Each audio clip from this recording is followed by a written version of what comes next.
My name is Rick Miller. I'm an affiliate here at the Prentice and a professor in the economics department as well.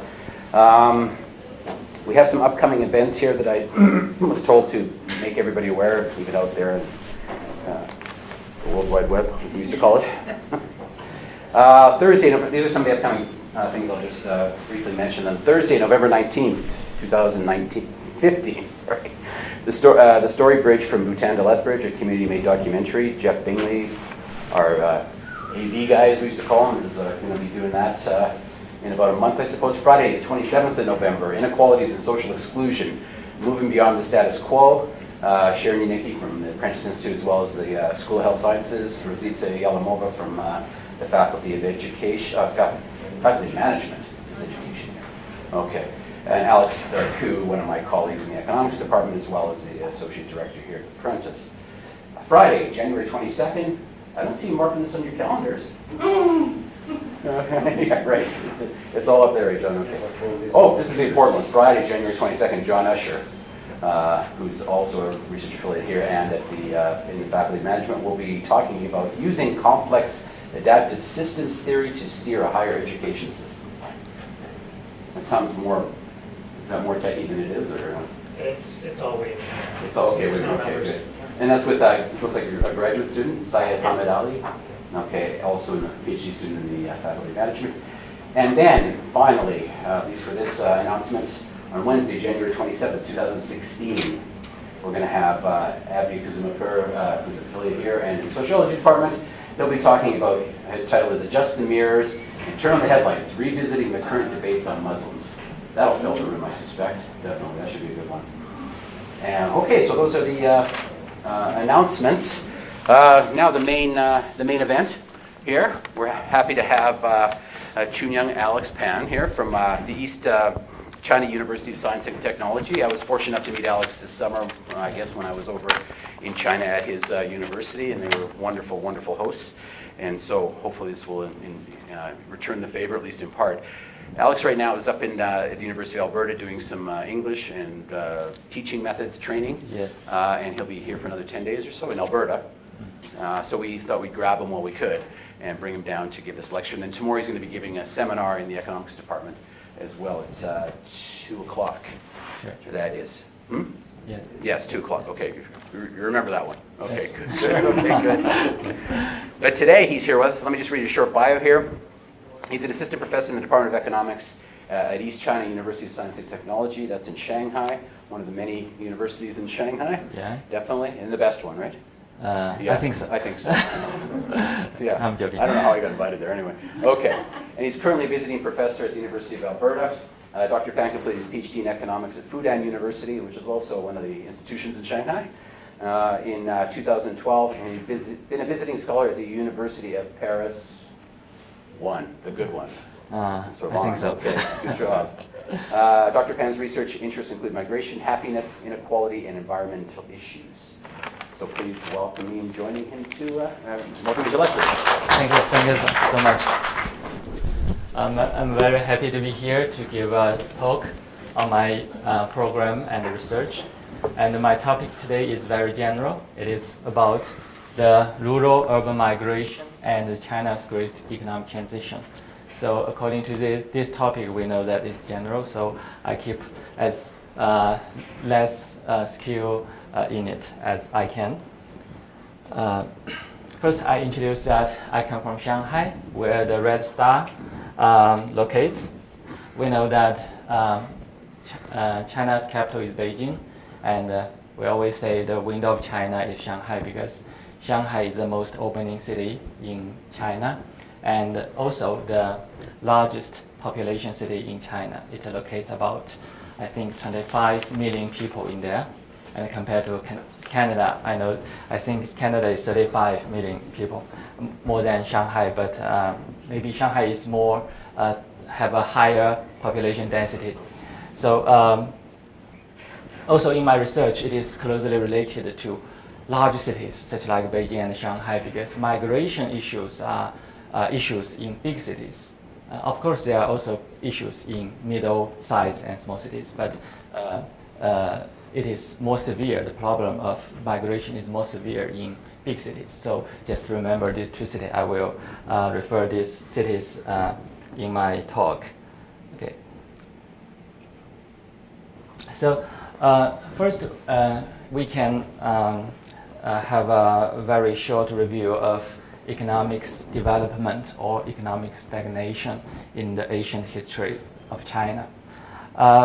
According to some historical books, it is said that for centuries China stood as a leading civilization, outpacing the rest of the world in arts and sciences, especially from the maybe 2,000 years ago to 15 or 16 centuries. It enjoys the highest economic development in the world. But in the 19th century and 20th century, the country was beset by civil unrest, major famines, military defeats, and a lot of foreign occupations. So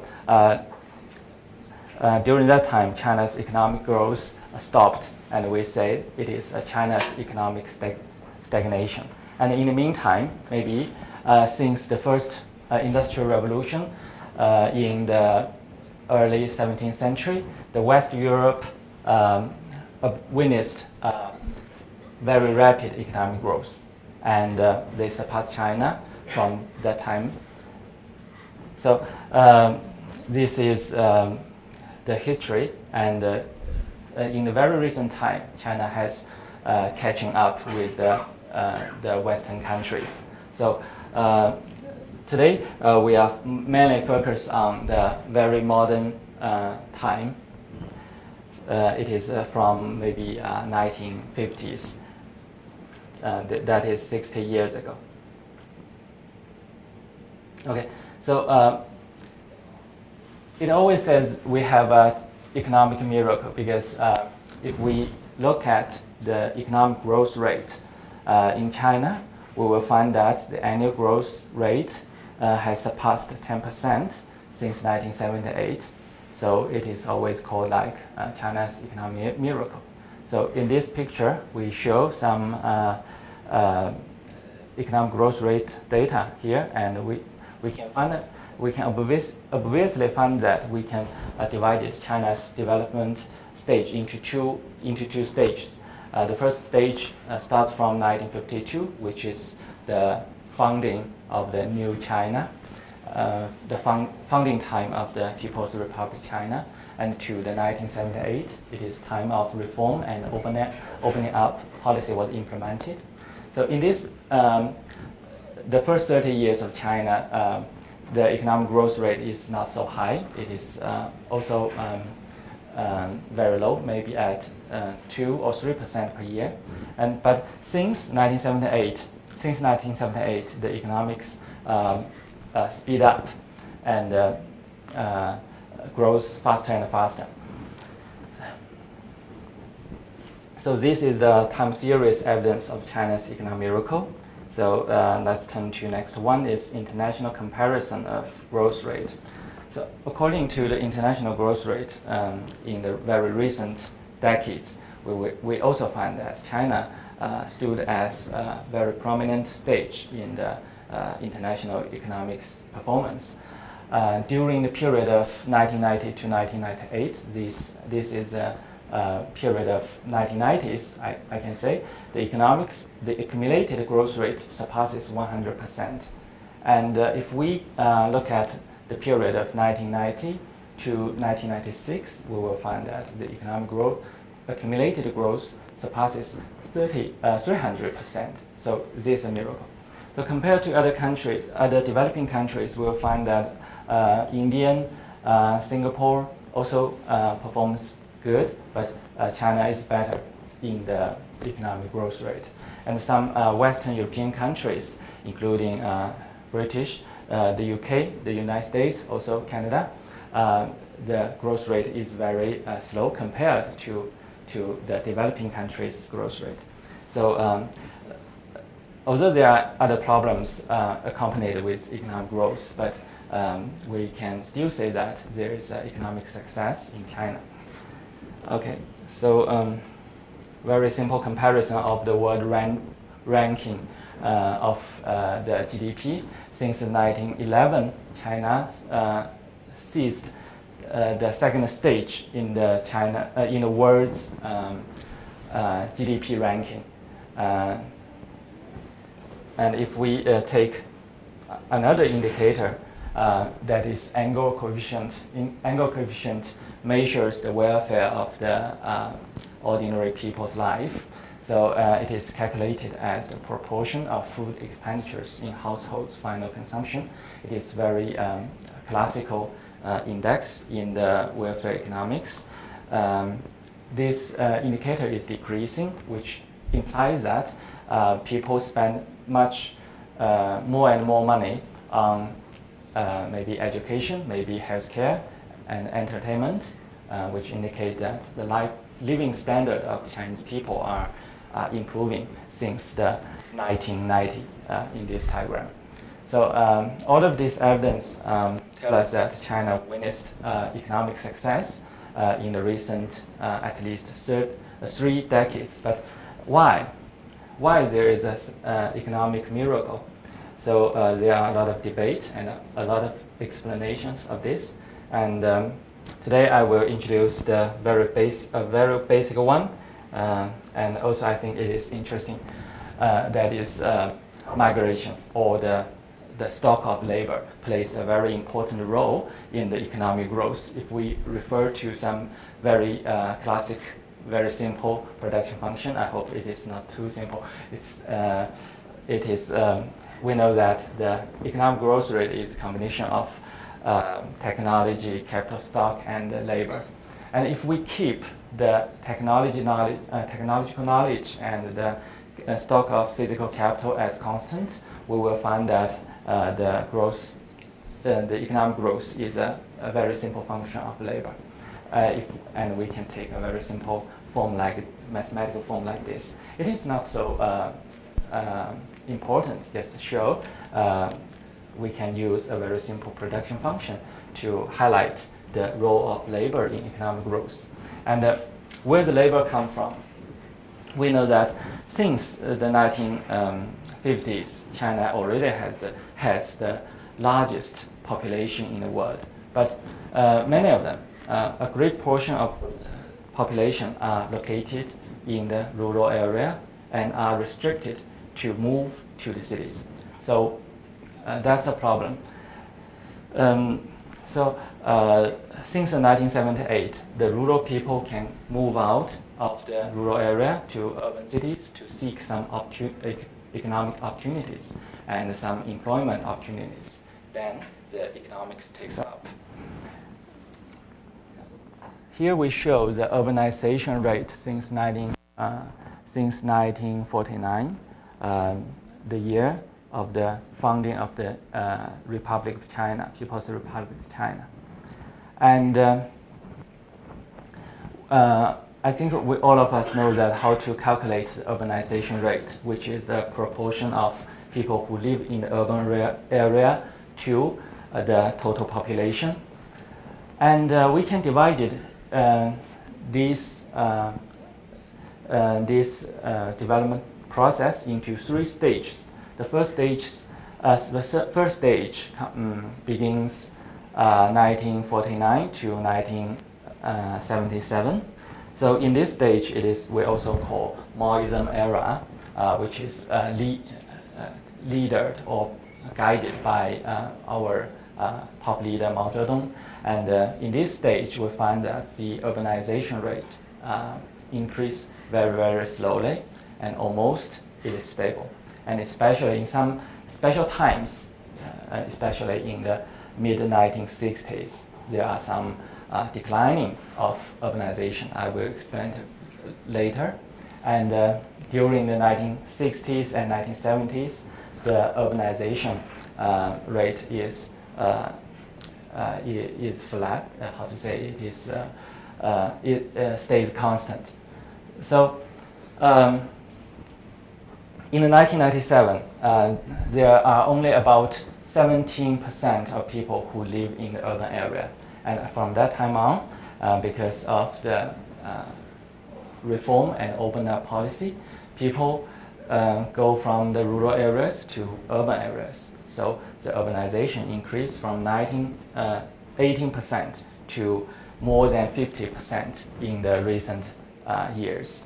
So up till now, which means that there are already half of the Chinese people live in the urban areas.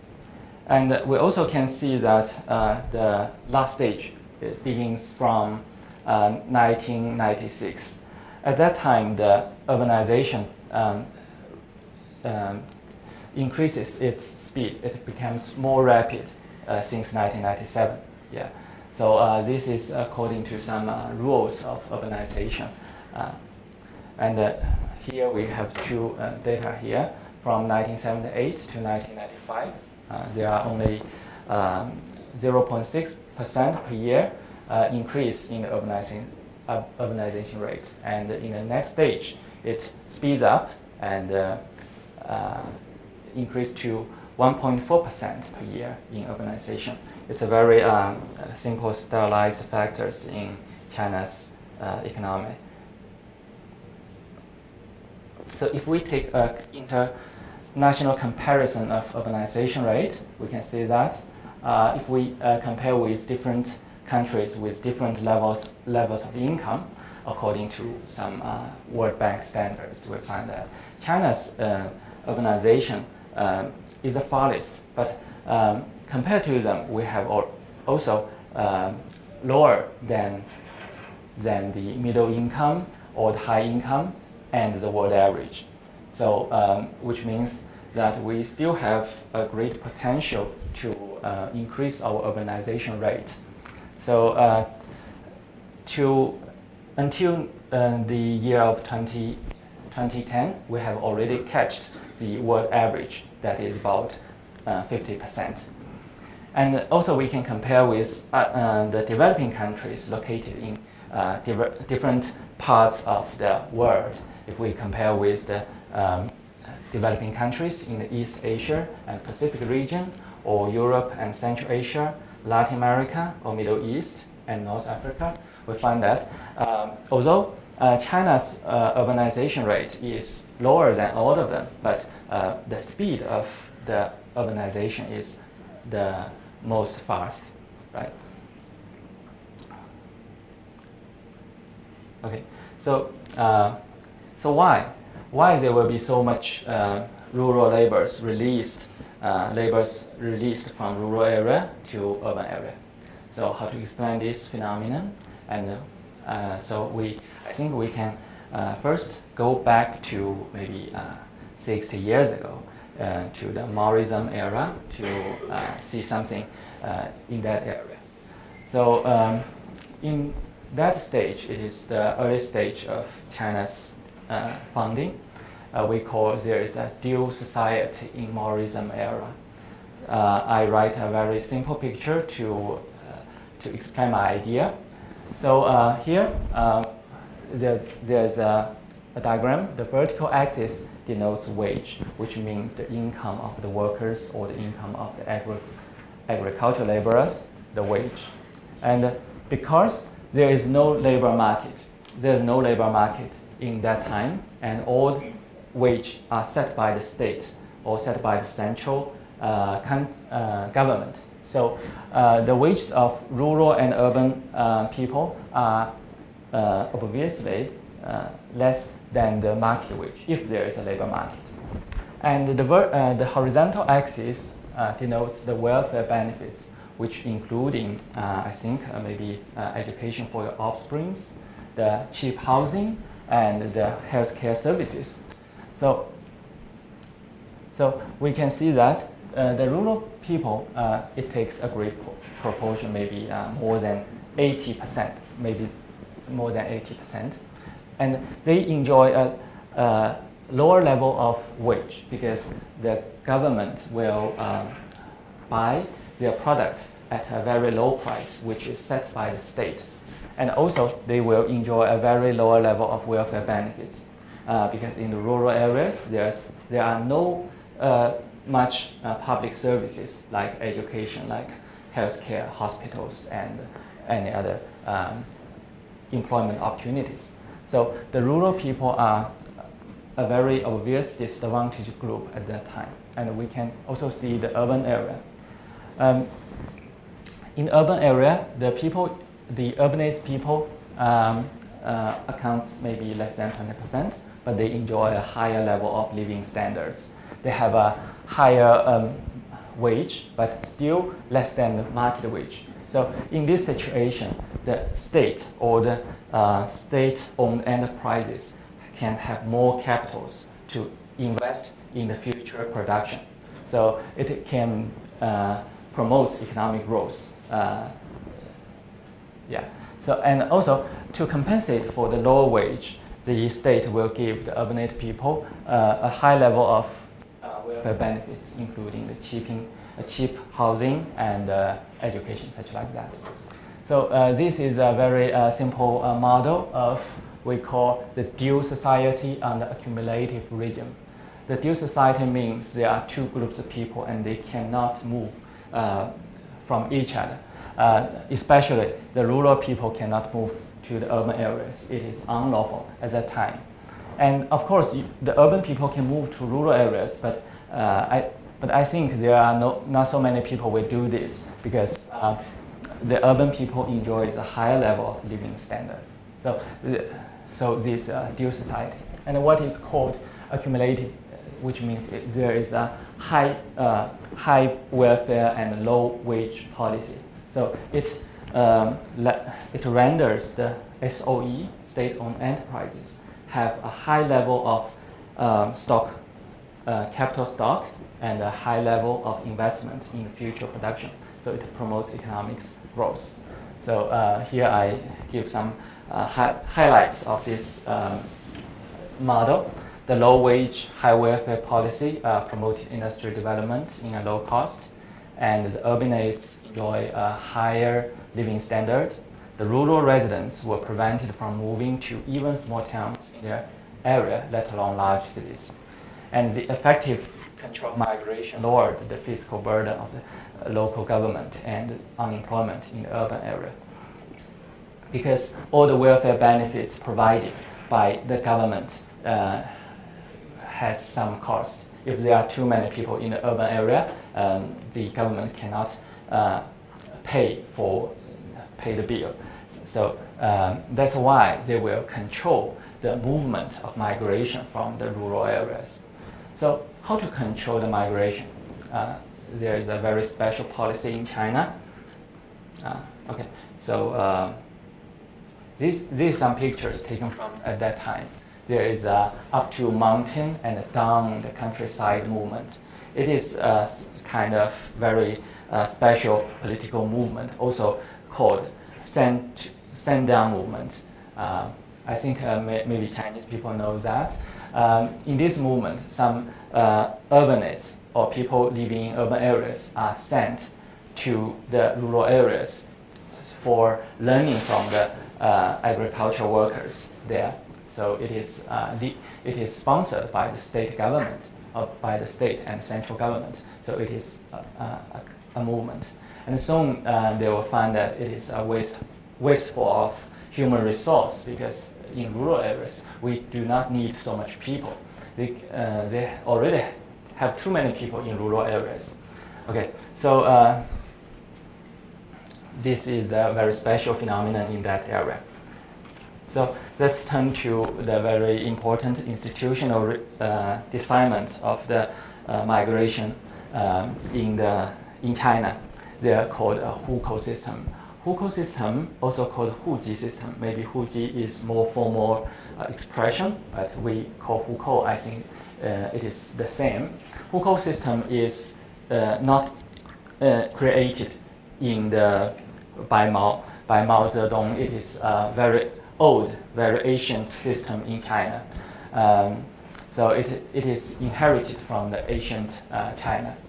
The hukou system is implemented into practice in the 1950s, and especially become very strict in the 1960s. At first, the hukou system is just a system of population census, which means that we use this system to record people's family information, your gender, your birth of year, and your career, and your resident address, like this. So just a system, information system. But the local government find that it is also can use the hukou system to control the labor movement.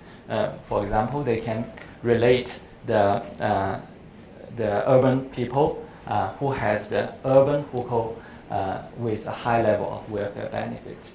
And if you are if you are migrants from rural areas, you do not have the local urban hukou, then you do not have welfare at all. So hukou system gradually became a mean or a tool to control and manage the rural migration. And also it has some results of hukou. It gradually become a hierarchical ladder. It shapes the pattern migration and minimize the non-agricultural population to lower the fiscal burden of the local government. And also it becomes a socio-economic stratification tool. Who have urban hukou represents higher social standards, a higher social status in society, and who enjoys a rural hukou, you are obviously in a disadvantaged stage. And if you have the hukou of Beijing and Shanghai, they are most expensive and they enjoy most high level of the welfare in China. So hukou became identification of a person, I think. And what is more interesting, there is another system working together with hukou, that is food ration system. We know that at that time, because China is still in the planned economy, so there are no any other food market in China society. So if you want to buy some food, it's impossible. You have to use the coupons. We call grain coupons or food coupons, including you can use the coupons to exchange for some rice, exchange for some oil, or exchange for some clothes to make up your clothes, something like that. So the food ration system was working together with hukou system. And if you do not have a local hukou, you cannot have the local food coupons. So if you come to the urban area with a rural hukou, you cannot find food for yourself. You will starve to death. So that's why people do not come to urban areas in that time. So there are two types of coupons, I should say. The first one is local or provincial grain coupons, which means that these kind of coupons can be used in your province. And the another one is national grain coupons. Actually, national grain coupons is very much like the currency. You can buy food, you can exchange for food everywhere in China, but not everyone can enjoy this advantage. Only some high officials in government or high officials in the military troops can have the national grain coupons. So let me show you some pictures. This is a hukou household register booklet. Household register also means hukou. So this is hukou booklet in which it records my family's information in it and family members like that. This is the grain coupon of Shanghai's municipal, which means that you can only use this coupon in Shanghai area. And this one is national. So it is more precious and more expensive. It is just like money at that time. So this is hukou. This is very Chinese style. If you have any questions, you can interrupt me at any time. Okay. So now let's move to a new stage, that is the reform and urban era, which began at 1978, a year we always call a year of significance, because there was a very important, the most important meeting in the China history, which called the Third Plenary Session of 11th Century Committee. Every Chinese people know this meeting, but I think not so many know its English name.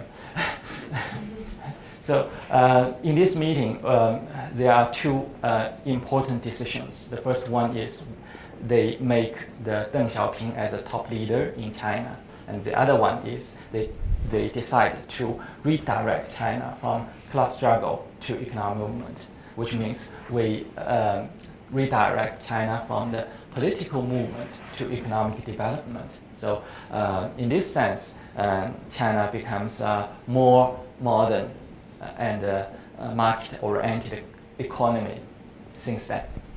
So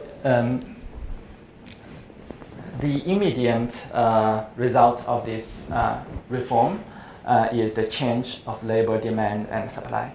The first one is the household contract responsibility system was established at that time, and which means that the land, the agricultural land, are divided into pieces and distributed to the rural populations.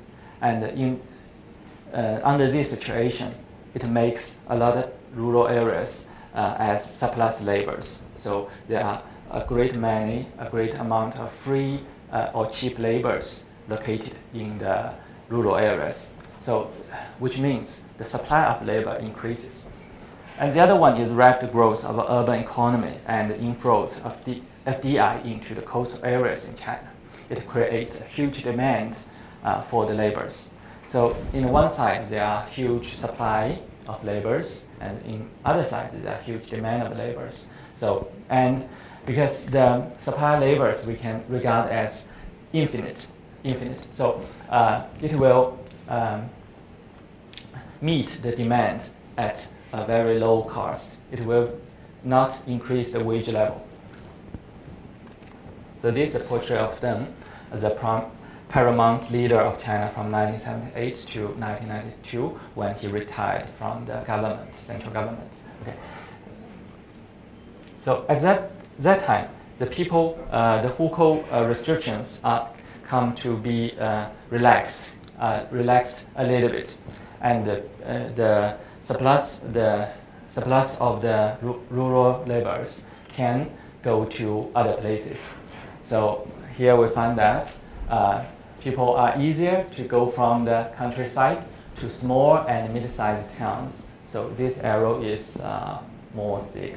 And it is a little bit harder to go from small and middle-sized towns to the cities in your same province, in your province. So the arrow here is a little bit thinner because it becomes hard, more difficult to move from the small towns to cities. And it becomes much more harder to go from the cities in your province to some nationalized cities, just like Beijing and Shanghai. So they are still very difficult to go there now. So which means, although the hukou system is relaxed for the small towns and even some middle cities, but there are still very strict hukou restrictions in large cities till now. But at least at that time, it is improved a lot.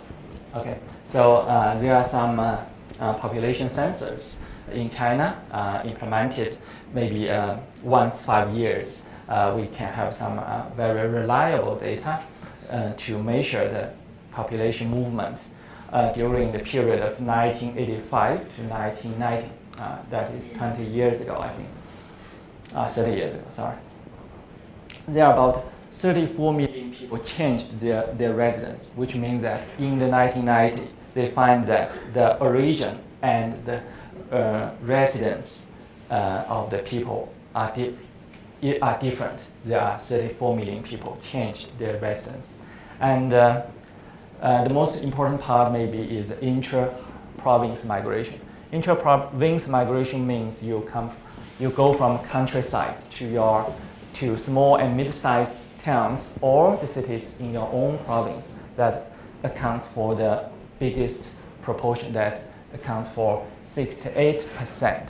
And the other one is inter-province migration. Inter-province migration becomes much more difficult because the travel distance is long and you have to pay the cost of travel, something like that. And maybe there are different cultural and different language in different parts of China.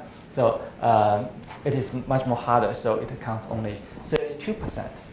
And all these migrations, there are about 78% is go from rural to urban areas. So I think the rural-urban migrations are the most important one in the internal migration in China. Of course, there are people move from urban area to another urban areas. Yes, but it accounts only maybe less, about 20%. So rural to urban migration is much more important phenomenon. Okay.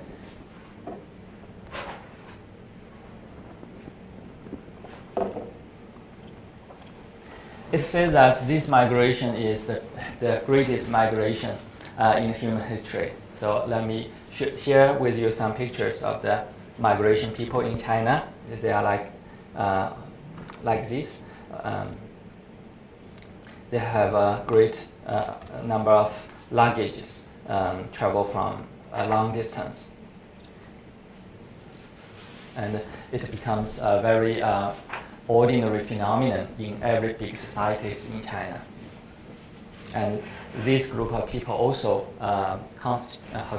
formed a special interest group in the city society. So let's see some statistics. The internal migration in China by a region means residence in 1985 and destination residence in 1990. So also taken from the 1990s population census. We can easily find that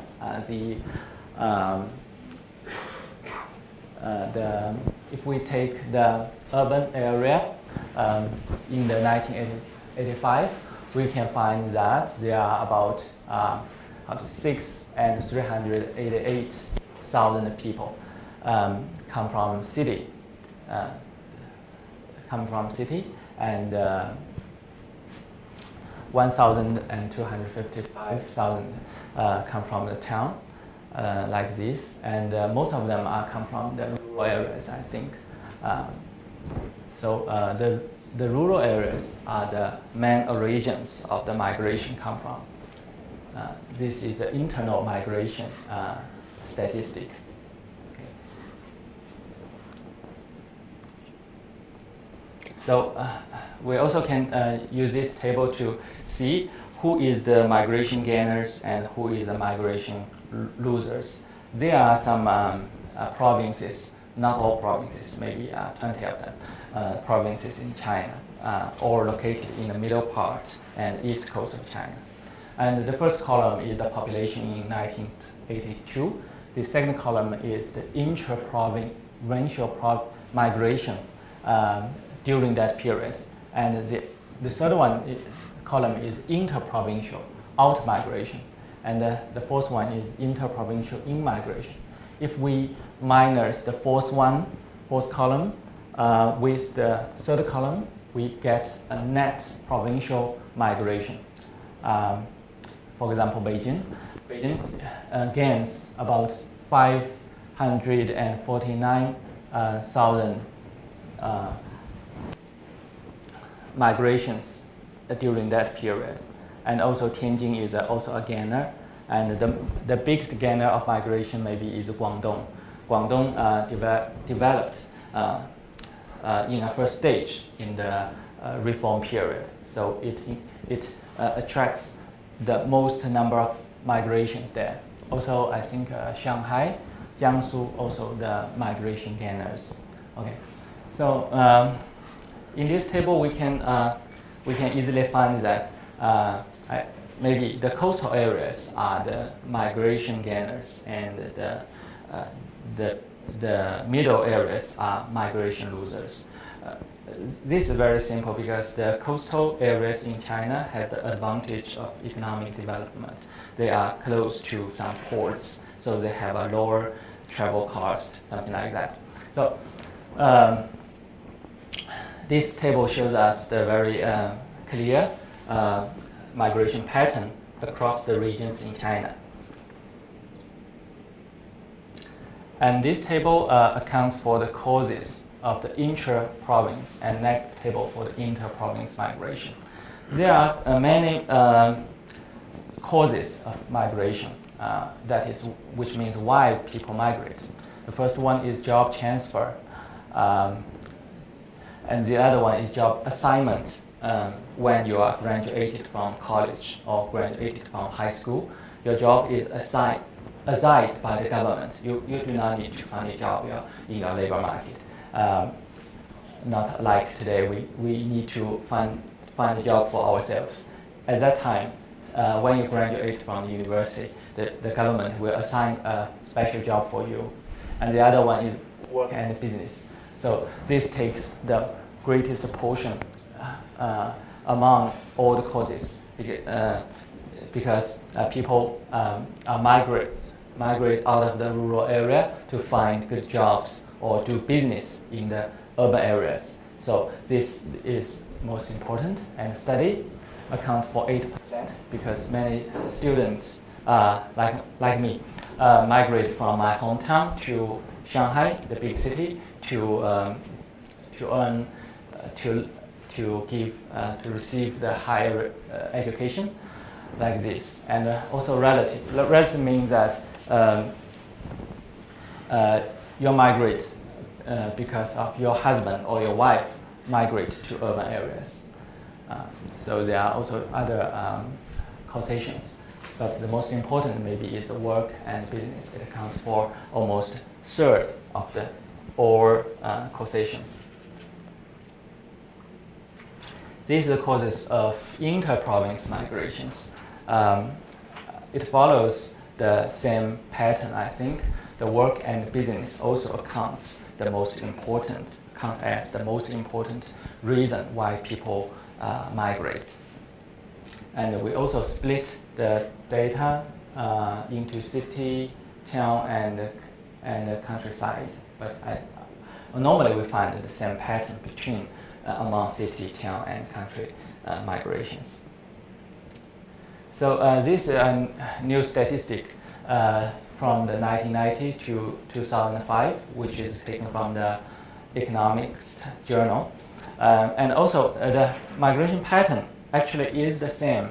The gainers are also relies in the coastal region, that is Jiangsu province, Shanghai, and Zhejiang, and also Fujian a little bit, and Guangdong is a greatest gainer of migration. Also, there are some places relatively have a higher development level, such like Shanxi. It has coal mines, and many people go there for the coast, and also Beijing, Liaoning. So most regions in the middle of the China, like Sichuan, Chongqing, Hunan, and Henan, and Anhui, like these provinces, are migration losers. They in the inland China, they are the economic base is not so good. There are not enough economic opportunities and employment positions in the middle part of China. So they move out to the east coast. Okay, so this is a new picture of China, new data of China. We always say the peacock flies to the south and east, which means that people prefers to the east and south part of China.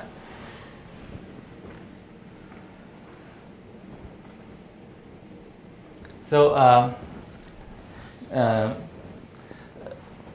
I'd like to very briefly to discuss the forces behind the migration. There are several theoretical models refers to this phenomenon. For example, neoclassical model of labor demand and supply, to use the labor market, to use the demand and supply curve to analyze the movement of the labor. The second one is push and pull models, which emphasize the characters of origins or the destinations of labor movements, and also the Levis models, which suppose that there are infinite labor supply. So during the labor movement, there will be a constant wage rate. And all these theories can explain part of China's migration, and I do not want to waste too much time on this because I think all of you know this. Toyoda, a very famous labor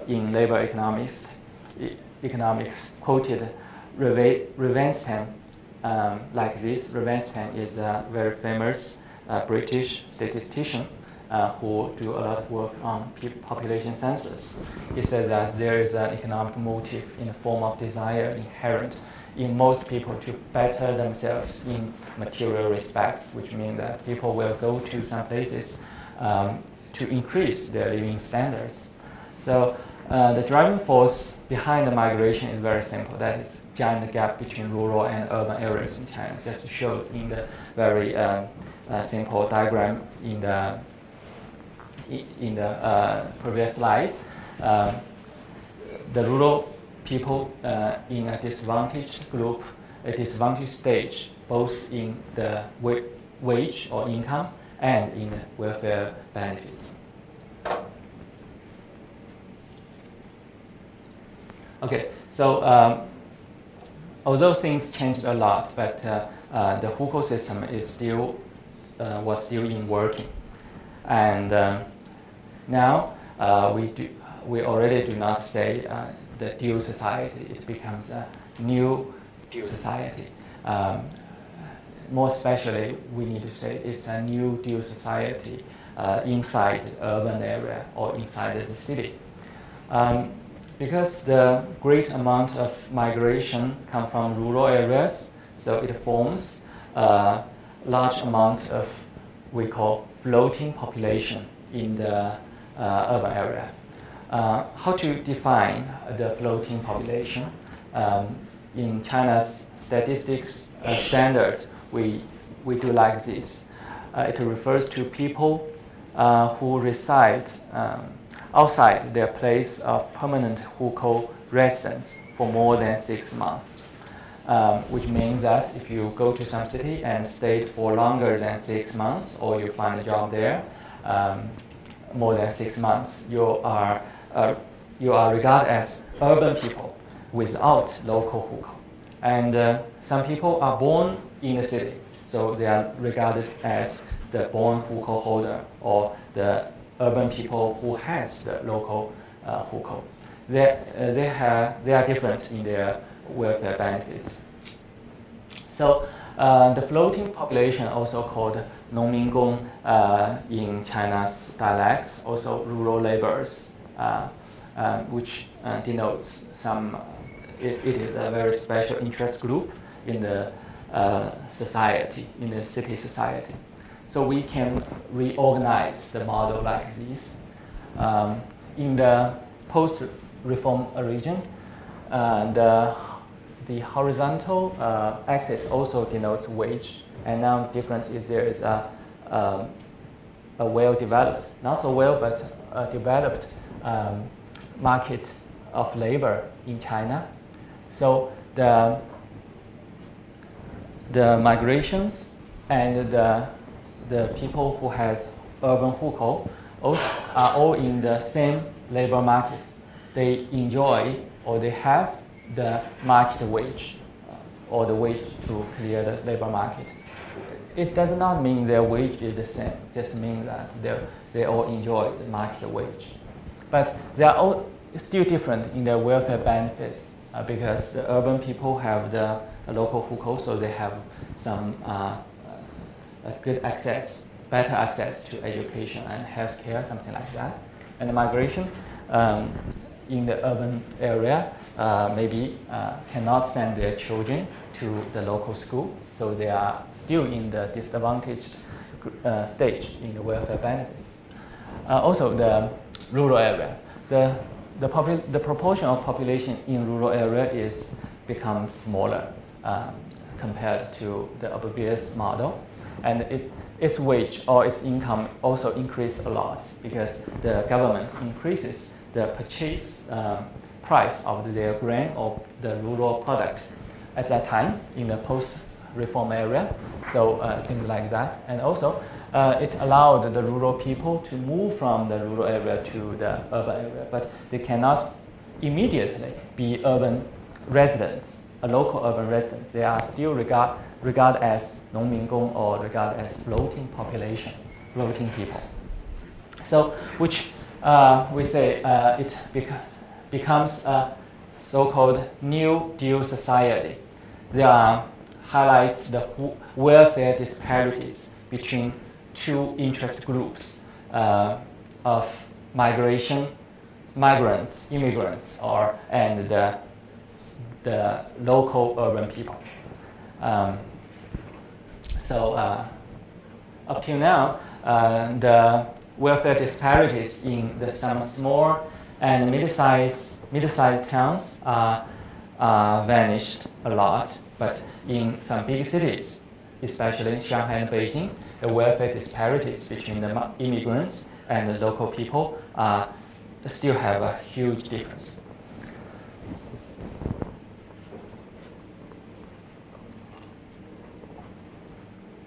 I'm sorry. So there's some statistics, especially on the migration trends. That is from 1985 to 2003. The China's government not always give some very formal migration statistics in public. So this data is a little bit old, but it can show a trend. Since 1985 to 2003, the floating people increased from 40 millions to 140 millions, and up till 2014, the very recent year, the floating population reside in urban areas increased to 253 millions.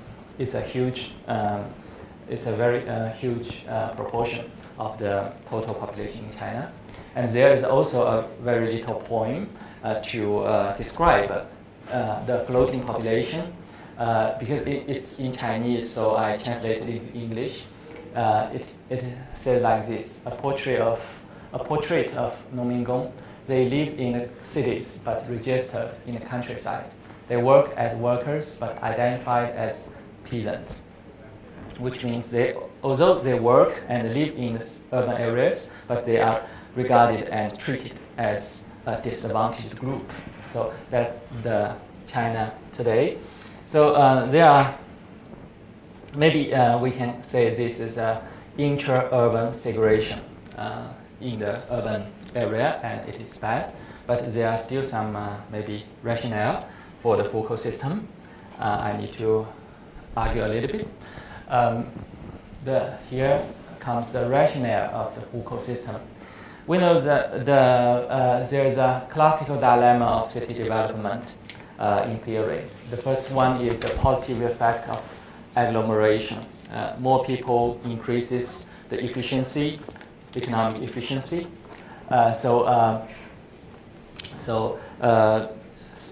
As always, we can see that the largest cities in the world. Oh, I'm sorry. That's okay. Just want to leave some time for questions, that's all. Sure. Okay, I'll move faster. The positive effect is the economic efficiency of large cities. But when the city becomes large, there are another problem that is negative effect, that's congestion. So we have the government or the social planner have to make a good trade-off between economic efficiency and the congestion. So let's make the model like this. If we denote SW as the social welfare function, and the FM means the economic growth, which is created by migration, because we keep urban population as constant, and G as the social welfare provided by the local government, and M divided by M. This is the migration population. So in this kind of function, we have optimal quantity of migration. And who can do these things? That is Foucault system.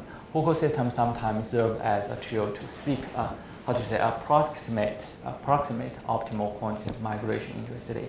So maintaining social stability in the meanwhile of the economic growth. Maybe this is the positive function of ecosystem, and it is also according with the principle of incrementalism in China's reform, because we do not want to reform the China from. I'm sorry. Sure. Your earlier slide showed like 20% of the population of China is floating workers. Mm-hmm. Like, that doesn't fit with saying this is an approximal optimal quantity of migration. If your system is out by 20% of your entire population, it seems a disconnect. Am I missing something in there, or? Yes, I understand. Yes, that's a problem because this is not so formal expression of the model, and maybe there's some disparities between the empiric evidence and the theoretical thinking. Maybe we can discuss later.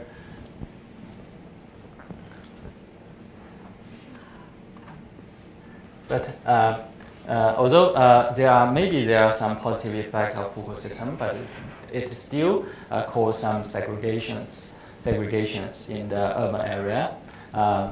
If we look at two indexes, the first one is the proportion of urbanites with, and the other one is without local urban Foucault, the proportion. So we can see this is a map. This is data from Shanghai, and we find that the proportion of the the born urbanites who has the local Foucault is decreasing from the 1990s, which means that although the total population is increasing, but the proportion who enjoys a higher level of welfare is decreasing, and the proportion of the total urbanites is increasing.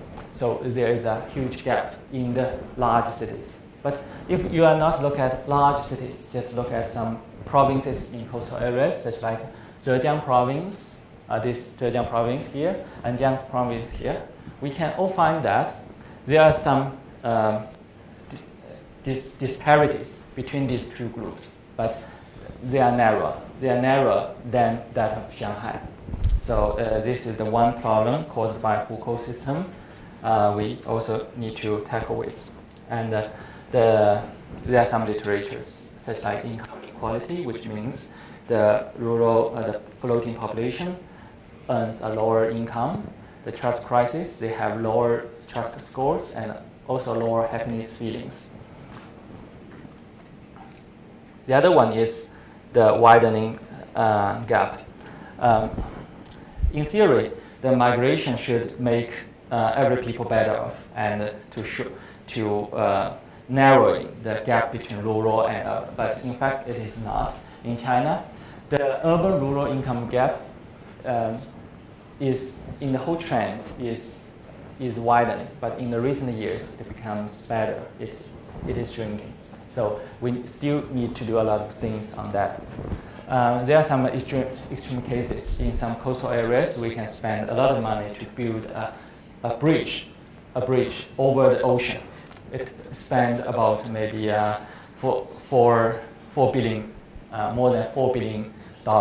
But in some poor areas in inland China, there's a very little river, but people need to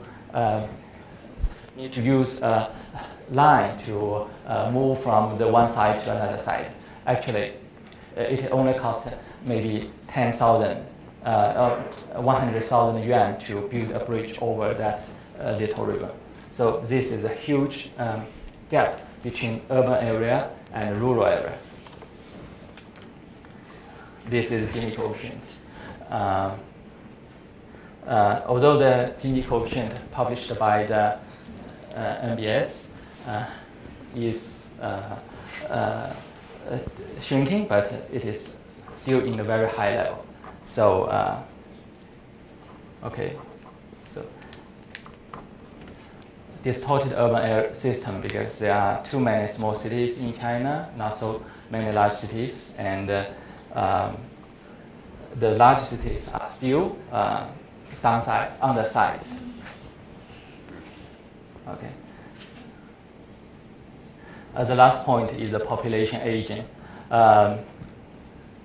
there is a latest turning point appears in China. So there are less and less young people in the labor market. So the income or the cost of the migrant workers' wage is increasing. So we can find that there are less and less products made in China in the market because China's price is already higher than that of the East Asian countries. And because there's some one-child policy, something like that, so the population over 65 is increasing, and the working age population is decreasing sharply. So cheap labors made China the world factory that is a story. It will become a story in the future. Maybe you will find less and less the things made in China. And in the recent years, the export and income growth rate of China has already goes down, maybe partly because of the rising wage or rising cost of the migrant workers. Okay. So there are still not so many people in the rural area, and I find that there are some villages only have a very, very small population, such like Nankang village. There is only one people living there with his family. It's a dog. I visited him several years ago. Okay. So at last, there are some possible further reform agenda. The first one is threshold for the non-local residents to obtain local urban hukou should be gradually lowered, and steady and moderate equalization in urban, rural, and inter-regional basic public service should be promoted through central fiscal transfers. And the local government need to create new management skills for social stability and sound public order instead of using the very simple hukou restrictions like this. Okay, so that's what I want to say today. So thank you very much. And any questions? First of all, thank you.